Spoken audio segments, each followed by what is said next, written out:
빨대기 타임이 돌아왔습니다. 이게 아무 일 없었다는 뜻이네. 깜짝 놀랐습니다. 예, 늘 아낌없는 후원을 해주고 계신 아산 나눔재단 마를 80, 80 한정화 이사장님, 예, 정남희 이사님, 예, 그리고 김형진 센터장님, 박은영 팀장님, 그리고 두 매니저님, 광 매니저님과 신 매니저님, 늘 감사드리고 있습니다. 늘 감사드립니다. 예. 그리고 요 지금 촬영 장소를 제공해 주시고 늘 이렇게 재능 기부를 하시면서 출연하셔서 도움을 주고 계시는 캡스톤과 송강대표께도 감사드리고 있습니다. 무슨 말씀이요? 네. 자, 그 대표님 그 질문이 엄청 뭐 질문 대신 옹 대표님이 하시겠습니까? 말씀해 주시면 제가 갑자기 생각이 딱 안 나가지고. 그럼 아까 저 하던 질문을 이어서 좀 하고 그다음에 아까 나왔던 질문 드리고 싶은데요. 아까 일부에서 이제 다 말씀해 주셨는데.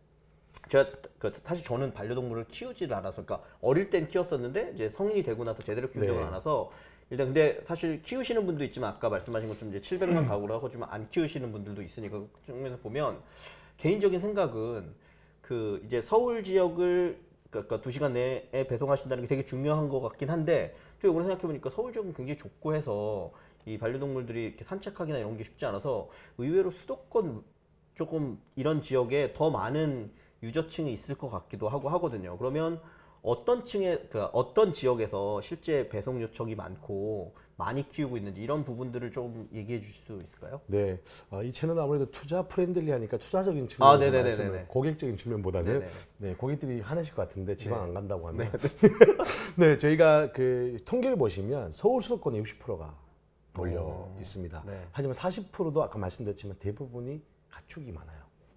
대부분이라 말은 수정하고 가축이 많아요. 그래서 조금 그 정크 데이터들이 있습니다. 그래서 저희가 생각할 때는 서울 수도권만 제대로 장악을 해도 펫시장의 50%를 잡을 수 있다.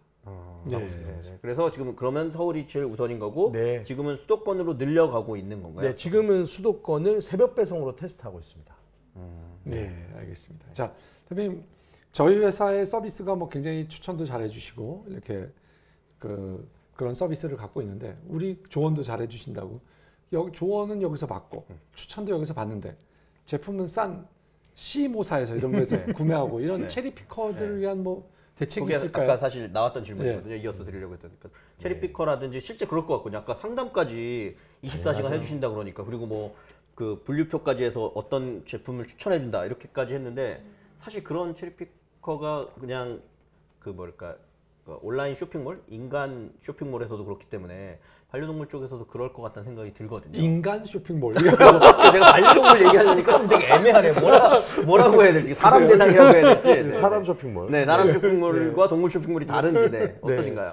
당연히 체리피커라고 하는 존재들은 있지만 그 역시도 저희 잘못이라고 생각해요. 가치를 제대로 전달을 못했기 때문이라고 생각하고 예전에는 저희가 바잉 파워가 없어가지고요. 소매가 정도로 받아와서 낮은 마진으로 다시 소매가로 팔았어요. 그러다 보니까 고객들이 이탈이 깨 있어. 그나마 저희가 고관여적으로 친화적인 서비스를 해주기 때문에 고객들이 재구매를 유지하면서 있어줬었는데 중요한 것은 지금 현재는 저희가 바잉 파워가 생기고 지금 현재 전문몰 이런 버티컬 중에서는 현재 1위를 이번 달부터 달성을 했습니다. 그러다 보니까 아무래도 거래처들이 사실은 그 종합몰 말고는 사실 저희가 대세. 그죠? 그러다 보니까 바잉 파워가 생기면서 올 초부터는 대부분의 5,000가위 중에 한 4,500가위 정도는 그 C모사보다 같거나 쌉니다. 그래서 비슷한 수준으로 다 맞춰놨기 때문에 가격적인 프라이스는 차이가 없다. 그러면 알겠습니다. 이제는 체리피커가 나가도 별로 갈 데가 별로 돌아오게 되어 있다. 개미지옥으로 돌아오게 되어 있다. 돌아오게 되겠다. 본인 서비스를 개미지옥으로 도전하시는 분 처음 봤습니다. 인스타그램 후기에 있는 말이군요. 알겠습니다. 자, 대표님의 이력이 굉장히 궁금한데 대표님은 아까 조금 말씀하셨어요. 미리 가서 확인해 보려고 그것도 하셨다. 퀵 서비스를 하셨다. 이렇게 말씀하셨는데 자, 어떤 이력으로 우리 회사를 창업하게 된 건지. 이력을 말씀드리면 정말 길기도 하고 특이하기도 한데 그래서 저는 여기 펫 어떤 투자 시장에서 호불호가 확실히 갈립니다. 저는 원래 그 고대 체육학과 출신입니다. 고대 체육학과 출신이고. 저 후배가 하나 있습니다. 체육학과는 아니지만 고대 체육학과 인생이 고대죠. 네. 죄송합니다. 제가 이런 아재 농담밖에 내가 보기에는 큰일 나겠네요. 죄송합니다. 악플 달릴 것 같죠. 저희 이거는 저희 쫄지 말고 투자의 공식 의견이 아닌 거예요. 인생이 고대지만 인생은 고대국이기도 하고요. 네. 체육학과 출신입니다. 죄송합니다. 체육학과 출신이고 제가 운 좋게 20살 때 그 최대 입시 가외를 20만 원을 가지고 이제 시작을 했는데 농구공 5개 하고 배구공 5개 들고 시작했는데 그게 학생들이 엄청 많아져서 그게 갑자기 그 다음 달에 이제 30명에서 50명 갑자기 막 쭉쭉 늘기 시작하는 거예요. 그러다가 제가 20살 때 그 첫 달 학원비로 돈을 벌어서 학원을 오픈하게 된 거죠. 여름방학 때 가외 한 달하고 두 번째 달 여름에 학원을 오픈하게 된 그러면 학생일 때 하셨다는 20살 때요. 대학교 1학년 때 여름방학 때 해보니까 학원생이 또 기하급수로 느는 거예요. 학원을 차리고. 그래서 제가 교수님들 찾아가서 저는 F만 면하게 해주세요. 라고 해서 시험만 치러 가고 그때부터 학원을 시작한 겁니다. 20살 때부터 사업을 하신 거네요. 네, 20살 때부터 학원을 본격적으로 시작한 겁니다. 잠깐만, 체육하실 때 전공은 혹시 뭐? 이게 운동선수가 아니었고 일반 학생이 수능과 실기와 내신을 더해서 가는 그래서 제가 최대 입시학원도 그대로 그런 일반 학생들 그런 트랙이 있군요. 네, 전문 교육학과나 체육학과나 뭐 이렇게 가고 싶은 학생들은 음대 미대처럼 실기도 있어야 되지만 수능도 있어야 돼요. 그런 컨설팅을 해주는 학원이죠. 입시학원, 미래 입시학원처럼. 네, 그런 입시학원을 했는데 이게 전국에 12개 학원이 된 거예요. 이야. 그래서 지금도 그 뭐 고려 최대 입시학원이라고 한번 검색해 보시면 한국에서는 제일 큰 학원입니다. 지금 현재가. 거기에 오너신가요? 네, 원래 오너였죠. 원래 오너였고. 제가 10그래서 31살, 2살 때 제가 서울로 상경을 했는데 이게 대구 경북 지방에서 지역에서 먼저 하셨고. 네, 안동이라는 제 고향에서 먼저 시작을 했고요. 그러면서 하나 둘 퍼져서 대구, 뭐 포항 이렇게 진출하게 된 거죠. 그렇게 이제 시작을 했는데 제가 30살 초반이 돼 보니까 10년을 달려온 거잖아요. 그러게요. 10년 하셨네요. 근데 사실은 빠른 시일 내에 그 버티컬에서 1등을 하다 보니까 목표감이 없어진 거죠. 매너리즘에 빠진 거예요. 그래서 제가 무슨 꿈이었지? 라고 생각해 보니까 다시 한번 큰 플랫폼 사업을 해보고 싶었고 IT 사업을 해보고 싶어서 서울에 막상 올라와서 막 개발자들을 수십 명씩 수백 명씩 만나고 다닌 거죠. 하고 싶어서. 그러니까 개발자들이 저를 무시하는 거예요. IT 인프라도 없고 아무것도 모르는 놈이 어떤 사업을 해보려고 하냐. 그래서 그 중에 사업 감각이 있고 괜찮은 개발자를 2명을 알게 된 겁니다. 그래서 그 2명하고 함께 내가 바로 앱 플랫폼을 런칭하게 되면 상당히 큰 문제가 생길 것 같고 아무것도 모르는 놈이 헛발질을 많이 할 것 같다는 생각이 들어서 그 2명과 함께 앱 에이전시 회사를 낸 거예요. 그러니까 앱을 만들어줘. 앱을 만들어주다 보면 그게 한 6, 7년 전, 7, 8년 전 되는 거죠. 그러면 우리나라에 스마트폰 이제 보급되고 막 회사나 기업들이 앱을 만들고 있을 때 그때 이제 엄청 만들었어요. 타이밍이 잘 하셨네요. 그래서 저희가 한 200개를 한 2년 만에 만들어냈어요. 그러니까 엄청 많은 앱을 초창기에 만들어주다 보니까 여기가 흥망성쇠가 보이더라고요. 그렇죠. 이 사람들이 어떤 그 고객 지향점을 가지고 앱을 만들어야 이게 되더라. 이게 안 되더라. 시장가 중요한 게 아니다. 사람이 어떻게 생각하고 만드느냐가 중요하다라는 걸 알고 200개를 딱 만드는 순간 나 이제 내 거 할래. 가 된 거예요. 그러다가 제가 2가지를 생각했어요. 내가 좋아하는 거, 1등이 없는 거. 이 2가지 포인트를 생각을 했고 제가 좋아하는 거 치니까 뭐 성형, 대출, 제 관심 있는 시장. 제가 그걸 좋아하는 게 아닙니다. 그걸 제가 좋아하는 게 아니 본인이 좋아한다고 해놓고 다. 그러니까 그러니까 좋아하는 시장, 분야. 성형, 대출. 제 얼굴 성형하고 거리가 멀잖아요. 성형, 대출, 반려동물이었어요. 이 펫 시장 이 3개가 제가 좋아하고 관심 있었던 시장. 이 3개에서 저는 역경매 플랫폼을 사실 해보고 싶었어요. 그래서 이 3개 시장 공통적으로 보면 가격이 일정하지 않고 그렇죠. 매번 정보가 쏟아지고 달라지고 법이 계속 바뀌는 게 이 3개 시장이에요. 그래서 이 3개 시장을 정리를 해보고 싶었고 그 중에서 내가 좋아했던 분야들을 고민하다가 이제 1등이 없던 분야 그게 펫이었습니다. 그래서 이 펫 시장을 들어오게 된 거예요. 그래서 이 순서는 학원을 창업했고 이제 새로운 분야를 통해서 앱 에이전시 시장을 하고 그 다음에 그래서 그게 2016년 말에 이제 펫 프렌즈를 시작하시게 된. 같이 하시게 된 분들을 좀 소개해드릴 수 있을까요? 지금 뭐 그 회사 뭐 조직 지금 팀원이 어느 정도인지 하고 어떤 분들이 같이 일하고 있는지. 그 같이 창업했던 한 명은 지금 어머니 병간호로 해서 많이 빠져있기 때문에 그분의 개인 신변 보호를 위해서 사회 나쁘게 해준 거 아닙니다. 그래서 그분은 일단은 지금 어머니 병간호 하고 있는 상황이고요. 나머지 분들은 저희가 총 지금 직원이 90명 정도가 됩니다. 근데 저희가 특이한 게 한 4, 50명 정도가 라이더 및 물류팀이에요. 근데 라이더와 물류팀을 안에 가지고 계시군요. 아까 퀵서비스도 하셨기 그렇죠. 때문에. 안에 가지고 네. 있더라도 나머지 그렇죠. 다 커버하려면 더 있어요. 나머지 분들이나 플랫폼들은 이분들을 정직원 안 해줘요. 프리랜서 고용을 하죠. 왜냐하면 월급도 비싸고 네네네. 사고도 많고. 네네. 그러니까 여러 가지 피해가 있기 때문에 저희는 이게 고관여 서비스를 해보고 싶었고 앞으로 이 라이더를 통해서 두 번째, 세 번째 사업들로 또 네. 파상을 시키고 싶었고 릴레이션십을 강화하고 싶었어요. 네. 그래서 정직원 고용하자. 그리고 이분들이 사고가 났을 때 이런 인재 피해에 대해서 아무것도 혜택을 받을 수가 없어요. 지금 돌아다니고 있는 라이더들도 그 누구들도 맞아요. 그 뉴스에 가끔 나오죠. 그래서. 인명 피해를 받았을 때 아무도 보상을 못 했죠. 그래서 우리는 사대보험이 부담이 되더라도 우리가 돈을 많이 벌면 되고 이분들 정직원 하자 네. 해서 특이하게 90명 중에 반 정도가 현장 직원, 반 정도가 오피스 직원입니다. 네. 그렇게 구성이 되고 있습니다. 오피스 직원분들이 대부분 앱 뭐 개발과 네. 운영, 서비스 운영과 이런 걸 다 똑같습니다. MD 마케팅, 그다음 상품 기획, 저희 상품 만드는 상품 기획, 그다음 개발. 뭐 이렇게 나눠져 있는 크게 나눠져 있죠. 예. 자, 대표님 아까 이 펫 시장이 한국의 펫 시장이 어떻게 변화할 걸로 보고 계신가요? 네. 예. 첫 번째 저희는 커머셜적으로 먼저 접근을 좀 해보면 첫 번째로는 저관여 시장에서 고관여 시장이 되고 있습니다. 그러니까 예전에는 그냥 마트에 가서 내 거 사는 거 중에 그냥 아무거나 사죠. 그렇죠. 네. 그러니까 그러니까 지하 1층, 1층에서 맛있는 거나 식품 사고 나서 2층 네. 올라가면 집에 가기 전에 3분의 1 코너에 이렇게 있는 데서 그렇죠. 이제 포대에서 사료 하나 싣거나 이렇게 네, 하는데. 그러니까 많은 내 상품 중에 하나였어요. 그렇죠, 그렇죠. 근데 이제는 이게 인격화되고 시티즈나 되는 게 펫 선진국의 첫 번째인데 그 고프리미엄 상품군, 고단백 상품군으로 1년에 갈아타는 게 150% 정도가 돼요. 전체 그 펫 인구 중에 이제 상품을 고민하기 시작한 단계가 된 거죠. 그래서 고관여 시장이 열린 겁니다. 예전에 저희가 뭐 오늘의 집이나 마켓컬리나 신선 제품과 인테리어를 한다고 했을 때 뭐 가구 팔려봤자 얼마나 팔리고 신선 제품 누가 사니? 이렇게 하다가 이 전문몰들이 견인을 해가면서 좀 더 고관여 시장이 빨리 열렸잖아요. 그렇죠. 이게 마찬가지로 펫 시장도 저희 같은 이 전문몰들이 고객과 함께 계몽 활동을 하는 거죠. 이런 좋은 상품들을 먹여야 됩니다. 하면서 같이 컨텐츠를 풀어간 다음에 점점 이 고관여 시장을 빨리 처리를 해야 되는 거고 지금 빨리 고관여 시장으로 성장하고 있는 상황입니다. 그래서 뭐 개체수도 늘어나지만 네.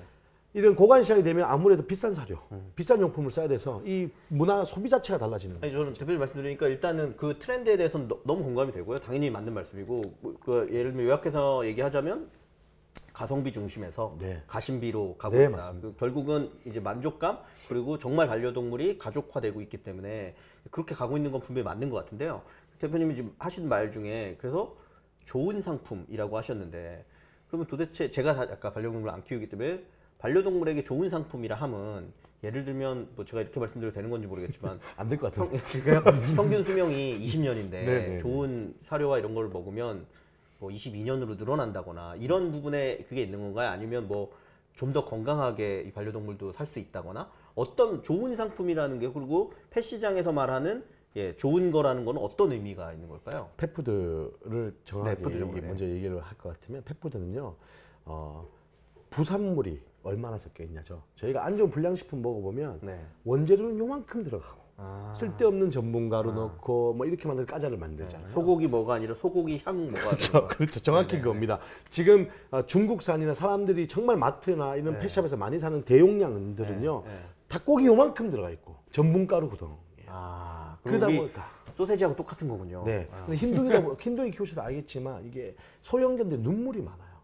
그 눈물 자국이라 해서 여기 다 갈색으로 변하고 관절도 안 좋아지고 이러는데 우리도 다크서클 그렇죠. 그보다 더 격렬하게 나타나요. 근데 그게 전분가루를 많이 먹고 아이들이 안 좋은 식품들을 많이 먹었죠. 근데 이게 정말 이 비싼 것들은 뭐냐면 그 소고기 그 자체를 그대로 동결건조한 사료라든가 네. 그 원재료가 얼마나 많이 들어갔느냐 그 원재료의 시작이 진짜 생고기냐 아니면 그냥 뼈가루냐 이런 거에 따라 좀 달려요. 그 쉽게 얘기하면. 네. 알겠습니다. 말씀을 너무 잘하세요. 네. 이해가 자, 쏙쏙 되고 있습니다. 우리 이미 사실 펫 프렌즈는 우리 쫄2에 나오는 다른 회사들에 비하면 이미 좀 많이 앞서 있는 기업이죠. 아까 규모도 훨씬 규모도 그렇고 월 매출 30억 이상을 하고 계시고 투자도 많이 받으셨는데요. 제가 보기에는 두 개 회사 GS 홈쇼핑에서 투자를 받으셨고 또 뮤렉스에서 그 펫 전문으로 하겠다고 투자하면서 맞아요. 대표 기업으로 우리 펫 프렌즈를 투자했거든요. 자, 투자자를 뭐 뒤에서 이거 방송 안 보세요, 그분들? 아니요, 말하고 왔거든요. 이거. 네가 가감없이 얘기해 주시죠. GS 홈쇼핑 이런 걸 반성해라라든지 아니면 반성은 충분히 할 수 있는 돈을 더. 홍 대표님이 거기 계시다 나오셔가지고 저는 있었는데 저는 너무 즐겁게 있었고 제가 이주봉 본부장님을 모시고 정말 즐거운 한때를 보냈는데, 그러니까 뭐 우스갯소리지만 말씀 한번 해주시죠. 근데 제가 펫 쪽에 투자 많이 하는 VC들이 어떤 장점이 있으신지랑 두 회사를 조금 평을 한번 해주시죠. 개인적으로 얘기 들려드리자면 저는 지금 제가 일반 대표들하고 좀 성향이 달라요. 좀 직접적이고 말도 좀 구수하게 하는 편이에요. 버터 냄새가 나기보다는 그래서 좀 편하게 직설 직언을 많이 하는데 투자자들하고 그렇게 지내요. 목욕탕도 같이 가고요. 뭐 사우나도 가고 있잖아요. 목욕탕도 같이 가고 그다음에 저희 집에도 자주 놀러 와요. 진짜 스킨십이 있으시군요. 네, 정말로 친해요. 그래서 정말 형 그러면서 제가 그 뮤렉스 파트너스는 뭐 강동민 부사장님 저희 주 담당인데 형 저희 나이 너무 힘들어 오늘 이거 어떻게 하면 돼? 그러면 얘기하면 형이 또 얘기해주고. 그리고 GS샵에도 그 장혁재님이나 저희 CF님도 GS샵 출신이지만 장혁재님이나 이성환 팀장님한테 개인적인 얘기도 많이 해요. 그러니까 오히려 저는 안 좋은 얘기를 아주 요만한 얘기도 먼저 들려줘요. 스트레스를 제가 받는 게 아니고 여기를 주거든요. 그러니까 스트레스를 전달하는 돈 넣었으니까 니들이 책임져야 원래는 그렇잖아요. 투자자들이 항상 안 좋은 일이 심하게 있을 때 알게 돼요. 그렇죠. 수습이 안 될 때. 그게 아니고 저희 요만한 일이 있어요. 던져주면 이제 제 고민이 아니고 함께 고민하는. 그러면서 또 해결 방안을 주시고 그렇게 하니까 저는 사실 진짜 이 두 군데 투자자에 불만이 없어요. 단일도 없고 공동문면체처럼 가고 있는 상황입니다. 알겠습니다. 이렇게 너무 훈훈한 얘기로 훈훈한 얘기만 까게 말하시구나. 이거 한번 파봐야 될 것 같아요. 아니 그러면 뭐 얘기 나온 김에 예를 들면 GS 홈쇼핑 같은 경우는 실제 홈쇼핑도 많이 하고 있으니까 뭐 예를 들면 홈쇼핑 채널에서 뭐 프로덕트를 판매할 수 있게 한다거나 뭔가 시너지 날 수 있는 투자사로서 이런 뭐 케이스 사례도 있으신가요? 제가 GS 홈쇼핑에 좀 잘 된 모습을 보여주고 싶어서 왜 하계의 부모님이 오시면 더 긴장되듯이 제가 GS 홈쇼핑에 내가 나가는 물건은 정말 대박을 터뜨려야 되겠다 생각에 아직 제가 못 내는 데 보내고 있어요. GS샵에서는 오히려 물건을 좀 줘 하고 있는데 저희는 오히려 못 내고 있는 그것도 제가 몰라서 그런데 예를 들면 홈쇼핑 이런 데서도 당연히 반려동물 용품이나 이런 걸 판매하는 문제 없는 거죠? 하고 있죠. 지금도 하고 있어요. 자, 그럼 뭐 홍 대표님 오늘 저는 벌써 마무리인가요? 너무 한 2시간 더 할 수 있을 것 같은데. 너무 많은 말씀을 너무 빨리 해주셔서 투머치인데 제가 저도 이제 이게 물론 제가 10년 동안 진행한 건 아니지만 10년 동안 꽤 여러 번 진행했는데 저만큼 말이 빠르고 저처럼 말을 하면서 머리는 생각을 하고 있으면서 말을 하는 스타일의 분들이 많지 않으셨는데 오늘 그런 면에서 굉장히 펫프렌즈 김 대표님께서 새로운 레전드 편을 하나 만들어 주신 게 아닌가라는 생각이 들고요. 저는 그 본질적인 질문 다시 한번 드리면 아까 말씀하신 것처럼 저는 반려동물 시장이 선진국과 이렇게 비교해서 볼 때 성장하는 시장이고 대한민국에서 커지는 시장이라는 거는 뭐 이론의 여지가 없는 것 같아요. 다만 한국의 특수성에서 보면 아까 좀 약간 언짢은 질문이 될 수 있는데 아까 말씀하신 것처럼 이제 식용이라는 분야가 엄연히 있었고 사실 꽤 크게 있었고 지금도 있죠. 네, 물론 지금 줄곤 있지만 그리고 개인적으로는 반려동물 시장이 당연히 중요하지만 식용으로 명확히 하는 시장 일부분에 있어서는 또 인정해야 될 부분도 있는 것 같거든요. 이제 그런 측면에서 보면 아까 대표님 말씀하신 것처럼 좀 애매한 요소들이 있을 수 있는 것 같고요. 그 다음에 실제 이제 우리나라가 초입이긴 하지만 강아지 같은 경우는 듣기로는 이제 뭐 등록이나 이런 것들을 해야 되는 상황이 됐지만 여전히 고양이라든지 다른 반려동물에 있어서는 이제 뭐 국가에서 관리한다거나 이런 체계나 이런 부분들도 아직 좀 미약하거나 허술한 부분들도 있는 것 같거든요. 그럼 그리고 이제 아까 말씀하신 뭐 분양이나 이런 부분에 있어서는 아직도 그렇게 체계적 관리나 이런 부분이 없고 그래서 그냥 시장 전반적으로 볼 때 한국의 뭐 반려동물 시장이 어떤 뭐 개선이 필요하다거나 아니면 펫프렌즈가 어떤 방식으로 개선해 나가고자 한다거나 좀 이렇게 전체적인 흐름에 있어서 중요한 요소들 이런 것들은 어떻게 보고 계신지 마지막으로 궁금합니다. 우선 민감한 문제라 식용에 대해서는 펫프렌즈는 어떤 이유에서는 반대합니다. 뭐 그분들의 삶과 생계가 있으시겠지만 저도 반대합니다. 네, 알죠. 하지만 그들의 생계가 있기 때문에 뭐 하루 아침에 할 수는 없는데. 그렇죠. 근데 저는 무조건 저희는 반대를 합니다. 일단 그 얘기부터 먼저 드리고 저희 펫 시장은요 파편화되어 있습니다. 나이대가 55세 이상의 여성분들이 많이 키우고 35세 미만이 많이 키웁니다. 왜냐하면 그래서 제가 안 키우고 있군요. 결혼하면 아이 때문에 키우기가 힘들어요. 네, 그래서 이렇게 호리병 모양의 그래프가 그렇겠네요. 정확히 다변화되어 있고 아무래도 전통적 시장이었습니다. 예, 아무래도 중국산을 그대로 유통했던 어떤 그런 어떤 전통적 시장이다 보니까 공장에 가서 유통사 대표님들 만나면 아무래도 연세가 좀 지긋하세요. 아직도 그냥 그 네, 지긋하세요. 그래서 이게 어떤 개선의 문화를 보려면 첫째 이 산업 전체 1세대가 사실은 한 번 더 물갈이가 좀 돼야 될 것 같고요. 건전하게 좀 물갈이가 돼야 될 것 같고, 두 번째는 대부분의 선진국은 분양할 때부터 법적 제가 엄청 힘듭니다. 네. 근데 지금 보유세, 반려동물 보유세를 내겠다는 정부의 움직임인데 저는 잘못됐다고 생각하고 정치적인 발언은 아니지만 반려동물인의 한 사람으로서 저는 입양할 때부터 엄격한 규정에서 이 사람이 강아지 고양이 키울 수 있는지 없는지부터 체크를 하고 맞습니다. 사실은 어떤 그 소득에 대해서 좀 증빙을 해야 돼요. 그래 이 아이가 아파도 케어를 해줄 수가 있기 때문에. 네, 그래서 소득에 대한 증빙도 하고 이 분양 앞단에서 등록이나 이런 것들은 상당히 의무하고 법제를 강력하게 하면 나머지 시장은 선순환이 이루어질 거다. 예, 왜냐하면 좋은 사람들, 준비된 사람들이 이 반려동물 문화를 반려동물 키우기 시작하면 문화는 알아서 바뀐다라는 거죠. 그래서 이 앞단만 잘 이루어지면 나머지 산업은 잘 돌아갈 거다라는 거고, 저 같은 젊은 사람들과 저희 펫을 사랑하는 펫 쪽들이 지금부터 노력해야 될 거는 정말 강아지를 사람만큼 생각하는 자세가 필요할 것 같습니다. 네. 자, 홍 대표님 오늘 어떻게 들으셨습니까? 제가 사실 뭐 하나 고백을 하자면 제가 이제 어릴 땐 저도 이제 강아지를 키우고 했었는데 저희 집에 이제 조그맣게 마당이 있어서 그렇게 했었는데, 사실은 이제 뭐 단독주택이 되고 다세대주택이 되고 하면서 그런 엄두를 못 내기도 했었고요. 그래서 한 제가 5년 전, 6년 전에 처음 이제 스타트업 쪽에서 이 반려동물 사업을 준비하는 팀을 만나고 했을 때 제가 이 얘기를 말씀드렸었을 텐데, 그 반려라는 의미가 저는 되돌아온 반려. 그러니까 어딘가에서 이제 떨어진 그냥 그 집 없는 고양이, 집 없는 강아지를 키우는 사업이라고 생각했었던 때도 있었거든요. 그러니까 저것처럼 사실 인식이 뒤떨어진 사람들도 한국에 존재하기 때문에 그런 부분에 있어서는 오늘 대표님 말씀 들으면서 뭐 너무 사실 말씀 잘해주셔서 너무 재밌었지만 그런 여러 가지 것들을 떠나서 기본적으로 진정성이 있다라는 느낌이 되게 많이 들었어요. 물론 워낙 달변이셔서 제가 빠진 걸 수도 있지만 진정성 있게 그 펫 시장을 보고 있다라는 게 되게 의미가 있게 느껴졌고, 그리고 한 키워드로 하자면 그래서 가심비인 것 같거든요. 근데 가심비라는 게 이 사회에서 잘 뿌리내리고 정착하려면 펫프렌즈 같은 회사가 반려동물 시장을 잘 이끌어주는 것도 물론 중요하지만, 아까 마지막에 발언하신 것처럼 이 사회적으로도 우리가 소위 말하는 뭐 인간답게 살고 하는 것 자체가 여러 가지 면에서 사회적 안전망이 늘어나는 거고, 그런 거는 사람에 대한 것뿐만 아니라 당연히 반려동물에 대한 부분들도 다 포함이 되는 것 같아요. 그런 부분에서 아까 한국의 미진한 부분들이 있기 때문에 이제 그런 것들의 의식 개선 같은 게 같이 이루어졌으면 좋겠다는 생각이 들고요. 근데 또 역으로 보면 사실 펫프렌즈가 뭐 어떻게 보면 무슨 사회 공익 사업만 하시려고 하는 건 아니기 때문에 비즈니스적으로 볼 때 반려동물 시장이 굉장히 좋은 시장이 굉장히 큰 시장이고 정말 미래를 내다볼 수 있는 시장인 것 같아요. 아까 말씀하신 것처럼 5조 원짜리 시장이라 하더라도 같은 5조 원 시장이 아니라 앞으로의 성장 가능성이 얼마나 열려 있느냐에서 보면 뭐 펫 시장이나 무슨 뭐 실버 관련된 사업이나 이런 부분들은 정말 미래가 가장 촉망받는 부분인 것 같거든요. 그런 부분에서 이미 김 대표님 얘기하신 것처럼 이 입시체육 업계에서 일가를 이루셨던 어떤 노하우나 이런 것들을 가지고, 그리고 또 이런 어떤 저돌적인 어떤 실행력을 바탕으로 한다라고 하면 전 충분히 의미가 있지 않을까라는 생각을 했고요.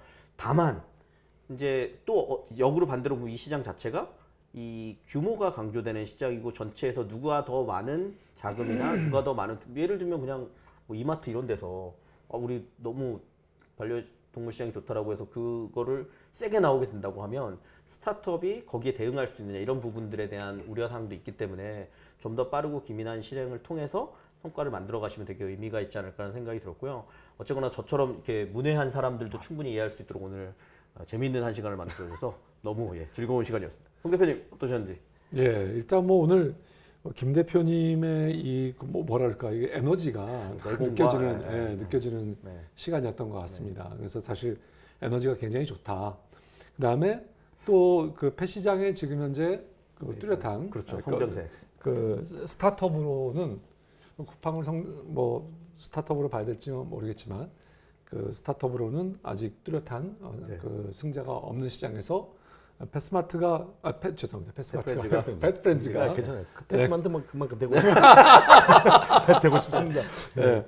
펫프렌즈가 한국에서는 상당히 지금 앞서가는 그런 거인데, 그런 앞서가는 모습을 잘 보여주셨으면 하는 마음 간절합니다. 자, 대표님 마지막으로 뭐 정리하면서 패스아웃을 하려고 하는 후배 창업자들에게 한 말씀 해주시면 어떨까요? 네, 뭐 그리고 오늘 뭐 출연 소감 포함해서 그냥 길게 얘기하셔도 됩니다. 편하게. 네. 저는 오늘 제가 사실 그 전에 쫄투에 한번 초대받았었어요.